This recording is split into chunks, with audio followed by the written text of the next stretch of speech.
કયો વિસ્તાર છે? મંસૂરી કબ્રસ્તાન વોર્ડ નંબર 7 નો આ વિસ્તાર છે।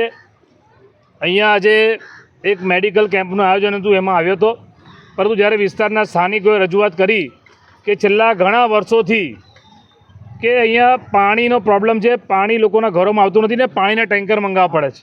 અત્યારે પાછળ જે ટેન્કર ઊભું છે એ લોકો 300 રૂપિયા ચાર્જ લે છે અને એ ફાયર બ્રિગેડનું ટેન્કર છે એટલે 300 રૂપિયા ચાર્જ લે છે। આ લોકોનું કહેવું છે ભાઈ કોર્પોરેશનનું ટેન્કર છે તો ફ્રીમાં આવશે, પણ કોર્પોરેશનનું ટેન્કર આવતું જ નથી। 10 દિવસથી અહીંના સ્થાનિકો ફોન કરે છે તો જે અધિકારી છે ઉડાઉ જવાબ આપે છે।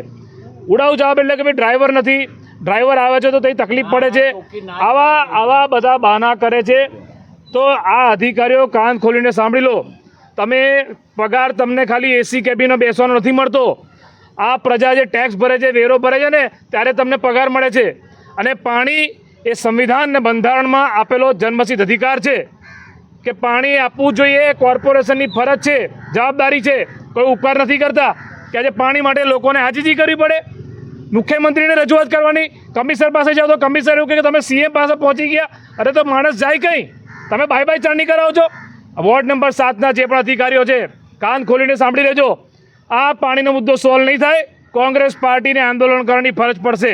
અને એવું ના થાય કે અમારે બધું છોડીને અધિકારીઓની ઓફિસમાં જઈને બેસી જવું પડે અને ત્યાં જ બેસીને આંદોલન કરીએ। આ પણ દિવસો આવશે કે આ બધા પબ્લિકને લઈને તમારી ઓફિસ પર આવીને બેસી જઈશું।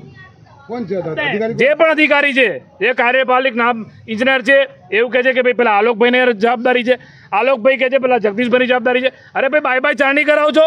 કોઈ કહે છે કારણીબાગ પાણી ટાંકી મળીશું, કોઈ કહે છે કમાડીબાગ પાણી ટાંકી મળીશું। જ્યાં પ્રજા બેઠી છે, જ્યાં પાણીથી લોકો તરસી રહ્યા છે, આ કાળઝાળ ગરમીમાં પાણી ના મળે તો લોકો શું કરશે?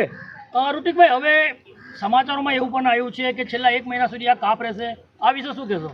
સારામાં આવી જોઈએ વડોદરાના કોર્પોરેશન સત્તાધીશોને અને આ ભાજપના નેતાઓને, આ સાંસદ, ધારાસભ્ય, કોર્પોરેટરો ફોટો સેશન કરાવો છો, કઈ ગાયબ થઈ ગયા?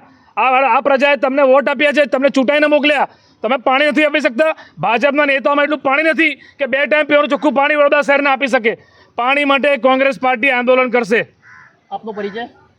ઋત્વિજ જોશી, વડોદરા શહેર કોંગ્રેસ પ્રમુખ।